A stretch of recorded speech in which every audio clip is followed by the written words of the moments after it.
Hello student, मैं दिवाकर स्वागत करता हूं आप सभी को अपने इस यूट्यूब की दुनिया में। प्यारे बच्चों, और जैसा कि आप सभी जानते हैं कि आपका बोर्ड का परीक्षा चरम पे है, चल रहा है इस समय, और बच्चे इंपॉर्टेंट क्वेश्चन ढूंढ रहे हैं। और इस बात को मैं दावे के साथ कहता हूं, जो बच्चे रेगुलर क्लास किए हैं, रेगुलर पढ़ाई किए हैं पूरे साल, वो इस बात को जानते होंगे कि करड़ी में 2, करड़ी में 3, करड़ी में जो 5 होते हैं वो कितने इंपॉर्टेंट क्वेश्चन होते हैं। हर साल किंचित एक आध साल ऐसा होता होगा जब ये सवाल नहीं आता है, लेकिन हर साल ये सवाल आपके बोर्ड के परीक्षा में पूछता ही पूछता है। कभी 4 नंबर में आता है तो कभी 2 नंबर में आता है। तो इसमें क्वेश्चन 2 नंबर में भी आते हैं और 4 नंबर में भी आते हैं, और कभी कभार तो तुम्हारा जो बहुविकल्पी का जो प्रश्न होता है उसमें भी ये सवाल आते हैं। आज का ये जो क्वेश्चन है ये इतना इंपॉर्टेंट है तुम्हारे एग्जाम में। मुझे तो लगता है कि ऑलरेडी छप चुका है। तुम केवल इस वीडियो को अगर देख लेते हो, सबसे बड़ी बात यह है कि ये आता हर साल, सब बच्चे जानते हैं, लेकिन करना कैसे है ये सब नहीं जानते हैं, क्योंकि किताब में बड़ा अटपटा सा दिया रहता है। उसको आज एक सरल, आसान और बहुत आपको एकदम सरल भाषा में समझाने का मैं प्रयास कर रहा हूं। आपको बस करना यह है कि ध्यानपूर्वक अगर इस लेक्चर को देख लेते हैं तो मैं पूरे दावे के साथ कहता हूं कि पूरा छाप क्या होगा एग्जाम में आप लोग। बस केवल ध्यानपूर्वक समझना है। ऊपर एक प्रमेय लिखा है, एक छोटा सा नियम लिखा है, उस नियम को समझ लेते हैं क्योंकि वो डायरेक्टली इसमें इस्तेमाल होता है। तो उसको आप थोड़ा एक बार देखेंगे क्या बोल रहा है वो लाइन हमसे। उसने ये बोलकर रखा हुआ हमसे कि ऐसा है सर कि मान लीजिए कि P एक अभाज्य संख्या है। ठीक है भैया, अब तुम्हारे सामने आता सबसे पहले कि अभाज्य संख्या क्या होता है। तो आप लोग अगर अच्छे जानते होंगे तो अभाज्य क्या होता है बच्चों। अभाज्य जो संख्या होता है आपके सामने, आप इसको अच्छे से जानते हैं कि क्या होता है कि ऐसी दो संख्याएं नहीं, मतलब अभाज्य संख्या का जो परिभाषा आपके सामने आता है वो ये कहता है कि ऐसी संख्या जिसमें एक और स्वयं के अलावा अगर वो संख्या किसी और संख्या से डिवाइड नहीं होती है तो उसको हम कहते हैं क्या, अभाज्य संख्या। तो उसका जो स्टार्टिंग होता है वो हम कहते हैं कि 2 से स्टार्ट होता है, फिर 3 आता है, फिर 4 नहीं आता है, क्योंकि 4 जो है 2 से भी डिवाइड होता है, 1 से भी होता है और 4 से भी हो जाएगा। तो आप अच्छे से जानते हैं इसको कि अभाज्य संख्या क्या होता है। 2 हो गया, 4 हो गया, और आगे अगर आप देखते हैं तो 5 आएगा, फिर 7 आएगा, ऐसे ही कंटिन्यू चला जाएगा। तो मुझे लगता है कि अभाज्य संख्या का परिभाषा आप लोग अच्छे जानते ही होंगे। अब उसने ये बोलकर रखा हुआ है कि यदि P मतलब अभाज्य, ये जो जितने संख्या आपको दिखाई दे रही है इसको P बोल दिया उसने। 2, 3, 5, 7 आगे जितने संख्या आएंगी उसने उसको बोल दिया है कि P है। ठीक है, कोई बात नहीं। P A स्क्वायर को विभाजित करती है तो P A को भी विभाजित करेगी जहां A एक धनात्मक पूर्णांक है। अब इसको थोड़ा और अच्छे समझो, क्योंकि बच्चों को ये लाइन समझ में आता ही नहीं है, क्योंकि अक्षर में रहता है। जब अंकों में आएंगे तो आपको समझ में आएगा। धनात्मक संख्या क्या होता है समझते थोड़ा सा। ये बीच में 0 है, इधर होता है 1, 2, 3, ऐसे करते करते इधर प्लस का इनफाइनाइट जाता है। अगर देखेंगे तो इधर माइनस का 1, माइनस का 2 और माइनस का 3 करते करते माइनस की दुनिया में इनफाइनाइट चला जाता है। तो हम क्या बोलते हैं, इधर वाली संख्याओं को हम कहते हैं धनात्मक है और इधर वाली संख्याओं को हम कहते हैं ऋणात्मक है। तो उसने यही बोलकर रखा हुआ है कि जहां A एक धनात्मक पूर्णांक है, मतलब ये कहने का मतलब है कि A स्क्वायर को अगर P डिवाइड करता है, मतलब A स्क्वायर को P डिवाइड करता है। समझने का प्रयास करिए केवल। और उसने ये भी बोलकर रखा हुआ है कि एक जगह पे कोई भी धनात्मक पूर्णांक ही लेना है। अब थोड़ा अंकों में समझते हैं ध्यान से।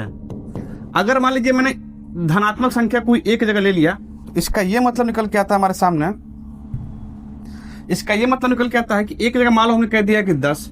ठीक है, कोई बात नहीं, एक जगह बोल दिया 10, तो A 10 है तो 10 का मतलब हो गया धनात्मक पूर्णांक हो गया।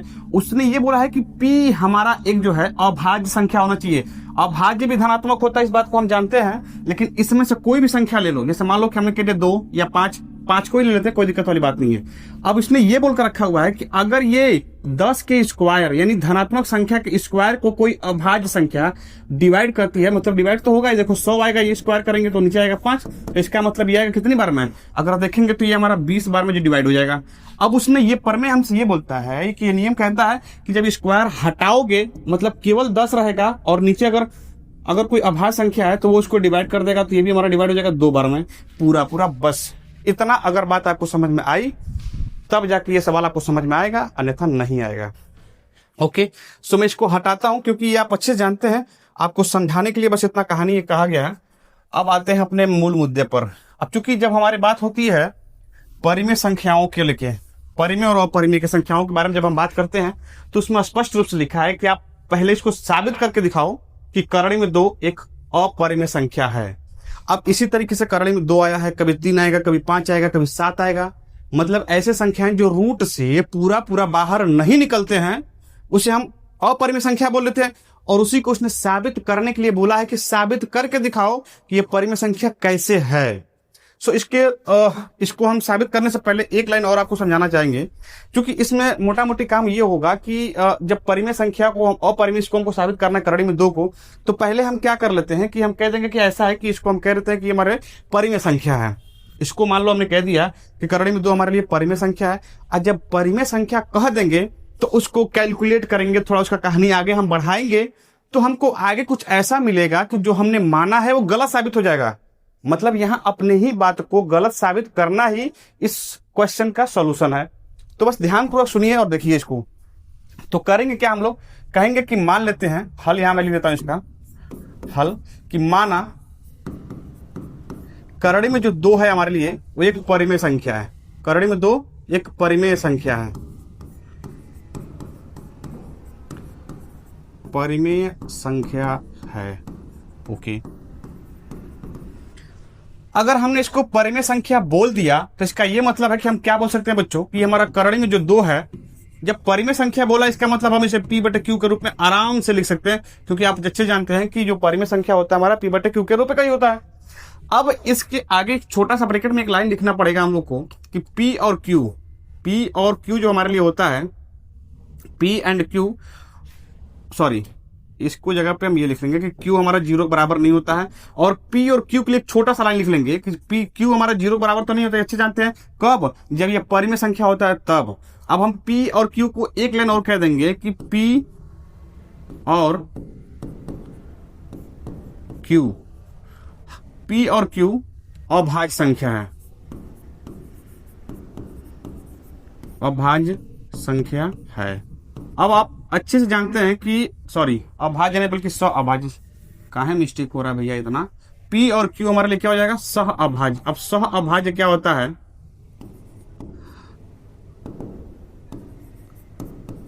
सह अभाज्य संख्या है, यहां बंद कर देंगे। अब जो सह अभाज्य हमारे लिए होता है बच्चों, आप अच्छे जानते हैं कि किसी भी संख्या का कोई भी ऐसा 2 संख्या हो, जैसे मान लो हमने कह दिया कि 5 है, हमने कह दिया कि मान लो 2 ही है, अगर इन दोनों की हम बात कर रहे हैं कि 5, 2, अगर कोई भी ऐसा संख्या आता है जिसका HCF अगर 1 आता है तो उसको हम कहते हैं सह अभाज्य। इसका मतलब ये हो गया कि 5 को हम क्या लिख सकते हैं कि 5 को लिख सकते हैं कि 5 गुणे 1, 2 को लिख सकते हैं कि 2 गुणा 1। मतलब देखो इन दोनों में अगर देखा जाए तो एक ही कॉमन है, मतलब HCF यानी कि जो HCF निकल के आएगा 5 और 2 का वो हमारे लिए क्या हो जाएगा 1। तो इसको हम कहते हैं सह अभाज्य संख्या। किसी भी 2 संख्याओं का अगर HCF अगर उसका 1 आ रहा है तो इसका मतलब हमारे लिए क्या हो जाएगा, और सह अभाज्य संख्या हो जाएगा। बस इतनी बात करने के बाद से इस कहानी को हम लोग आगे बढ़ाते हैं। करेंगे क्या, थोड़ा इसको क्रॉस मल्टीप्लाई कर लीजिए। तो क्रॉस मल्टीप्लाई करेंगे तो ये आएगा करड़ी में 2, फिर मिलेगा हमको Q और बराबर होगा केवल P, बराबर हमारे पास आएगा केवल P। अब उसने इस नियम में प्रमेय में उसने बोल कर रखा हुआ था कि अगर किसी भी धनात्मक संख्या के वर्ग को कोई अभाज्य संख्या डिवाइड करता है तो वर्ग हटाएंगे तभी होगा। तो उसने वर्ग करने का जिक्र किया है, तो हम बस यहां कहेंगे कि दोनों पक्षों का वर्ग करने पे, दोनों पक्षों का वर्ग करने पर, वर्ग इसलिए कर रहे हैं क्योंकि उसने प्रमेय में ऑलरेडी नियम में बोला हुआ कि वर्ग करना है। तो जब वर्ग करेंगे तो ये आएगा आपके पास 2 और ये हो जाएगा हमारे लिए Q का स्क्वायर और ये आएगा हमारे पास क्या, P का स्क्वायर। अब इसको थोड़ा और चीज लिखेंगे तो Q स्क्वायर इक्वल टू हो जाएगा हमारे पास क्या, P स्क्वायर और अपन हो जाएगा 2। इतना कहानी करने के बाद से बस हम 2 लाइन और लिखेंगे इसमें, क्या कि उसने स्टार्टिंग में पर नियम में बोला है कि किसी भी धनात्मक पूर्णांक को कोई अभाज्य संख्या अगर डिवाइड करता है तो स्क्वायर हटाएंगे तभी डिवाइड करेगा।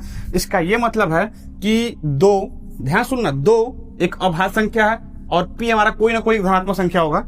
तो उसने ये बोलकर रखा है कि 2 P स्क्वायर को, ध्यान सुनना, P स्क्वायर को विभाजित करेगा, विभाजित करेगा। अगर ये ऐसा है, करता है, ऐसे कह लो, मतलब करता है, विभाजित करता है, अगर इसको विभाजित करता है तो जब हम इसका स्क्वायर हटाएंगे तो इस नियम के तहत ये हो जाएगा कि 2 जो है P को भी क्या करेगा, P को भी विभाजित करेगा, विभाजित करेगा। ओके, इतनी बात मुझे लगता है आपको समझ में आ गई। अब एक छोटा सा बस और काम करना है कि इतना कहानी लिखने के बाद से हम एक छोटा सा काम ये करेंगे। ऐसा है, इस वाले कहानी को, इसको हम ये कह देंगे कि इसको हम बक्से में बंद कर देंगे और थोड़ी देर के लिए केवल ये कह देंगे कि समीकरण नंबर हमारे लिए 1 है। अब इसको हम क्या करेंगे, कह लेंगे कि माना, मैं कहानी को थोड़ा ऐसे बनाना चाहता हूं ताकि आपको अच्छे समझ में आ जाए। यहां से लिखता हूं कि माना, क्या लिख लो, यहां आ जाओ। माना, क्या मानना है कि हमको पी स्क्वायर अपन, यहां पे 2 दिखाई दे रहा था, तो हम पी अपन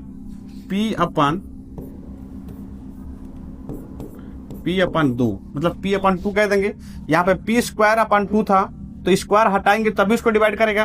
तो हम मान लेते हैं थोड़ी देर के लिए कि पी को भी 2 डिवाइड करेगा और वो हमारा कोई ना कोई एक कांस्टेंट ले लेते हैं। आप कुछ भी मान सकते हो, हम मान लेते हैं यहाँ पे यम। आप चाहो तो ए से लेकर के जेड तक कोई भी नंबर मानो, कोई भी लेटर मानो, कोई दिक्कत वाली बात नहीं है। अब इसको थोड़ा क्रॉस मल्टीप्लाई उधर कर देंगे तो ये आएगा हमारे पास p इज इक्वल टू हो जाएगा क्या, 2m। अब बहुत सारे बच्चे सोचेंगे सर यम क्या है, यम कोई हम कांस्टेंट मान लेते हैं। आगे कैलकुलेशन करने के लिए आप m की जगह पे a b c d कुछ भी ले लो, केवल p और q छोड़ के। ओके, तो हम क्या करेंगे कि यहां से देखो, कहेंगे कि p का मान, ये हमारा जो p का मान दिखाई दे रहा है, कह देंगे कि p का मान उठा के समीकरण 1 में रख देंगे। तो जब p का मान समीकरण 1 में रखेंगे तो क्या रिजल्ट बनेगा, ये आएगा हमारे पास, कह देंगे कि p का मान समीकरण 1 में रखने पर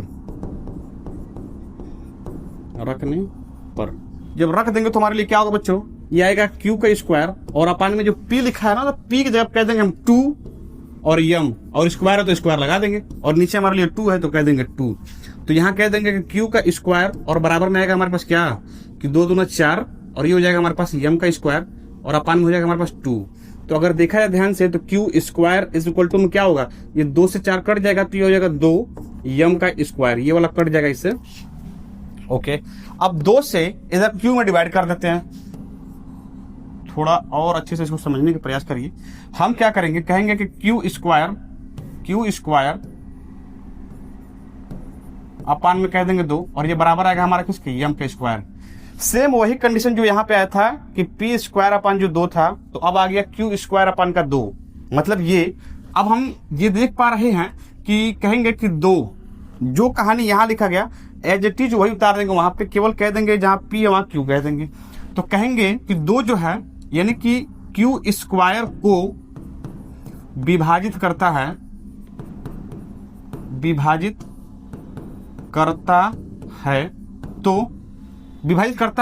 तो जो 2 है जब इसके स्क्वायर को डिवाइड कर रहा है तो स्क्वायर हटाएंगे तब भी उसको डिवाइड करेगा, यानी कि जो है 2 q को भी क्या करेगा, q को भी विभाजित करेगा।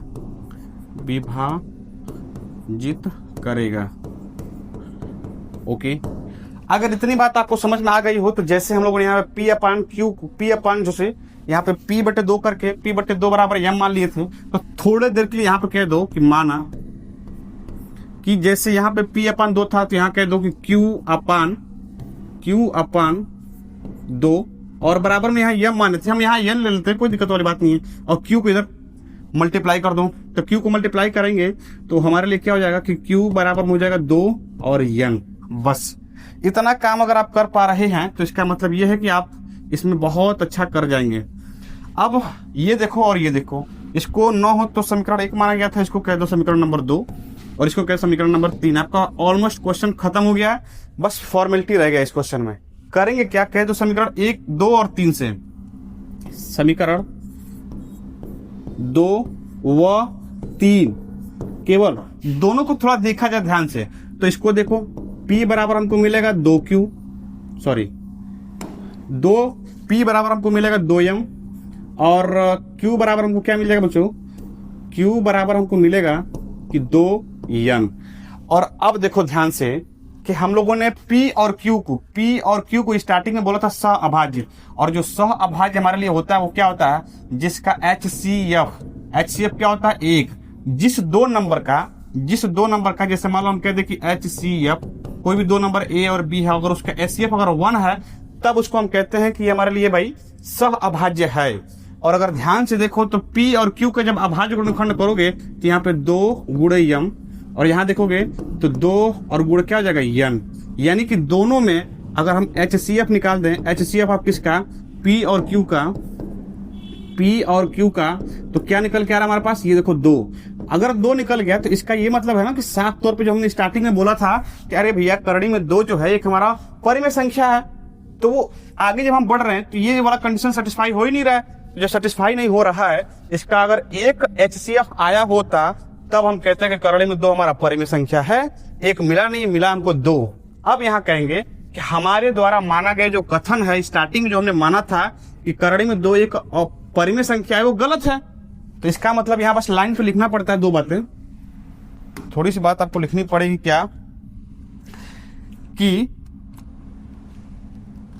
क्या बोल देंगे आप, इसको बोल देंगे ऐसा है कि P और Q का HCF 2 आ रहा है या मिल रहा है, ऐसे कह दो, मिल रहा है, क्या है गड़बड़ रहा है, P और Q 2 मिल रहा है,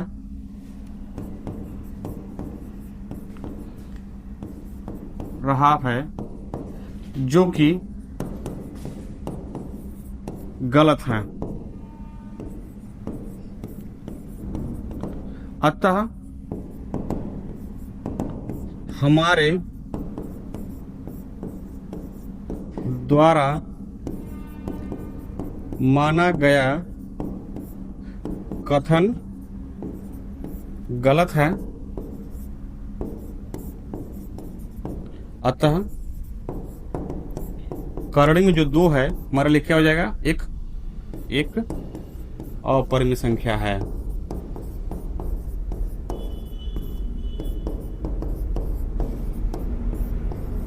बस अगर इतनी बात आप कर पा रहे हैं तो मतलब आप 4 नंबर का क्वेश्चन तैयार कर लिए। करना क्या है, कुछ नहीं, सिंपल तरीका है कि उसको कह देंगे कि भाई अपरिमेय संख्या है, और ये नियम आपको आना चाहिए कि भाई जो परिमेय 1.2 है, ये नियम आपको अच्छे समझना चाहिए कि क्या ये बोलना चाह रहा है।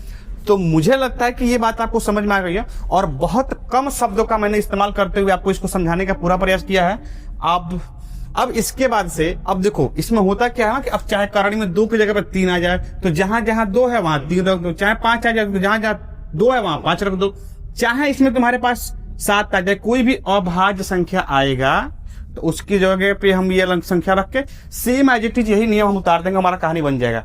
लेकिन अब कई सारे बच्चे कहेंगे सर जब इस तरह का क्वेश्चन आएगा तब 2 प्लस करणी में 3, अब उसके लिए अगले वीडियो में आप इंतजार करेंगे। इसके जस्ट बाद हो सकता है कि कल ही इस वीडियो में ये वाला 1-2 क्वेश्चन और बचा हुआ है जो 1-1 नंबर में आते हैं, कभी कभार 2 नंबर में भी आता है, तो उसको भी मैं समझा दूंगा। फिलहाल ये सबसे इंपॉर्टेंट था। अगर तुम्हारे पास करणी में 5 आ जाए, करणी में 3 आ जाए, करणी में 7 आ जाए या करणी में 11 आ जाए तो सबको लगाने का तरीका एकदम यही रहेगा, बस करणी में 2 की जगह पे ये वाले अंक रहेंगे, बस और कुछ नहीं।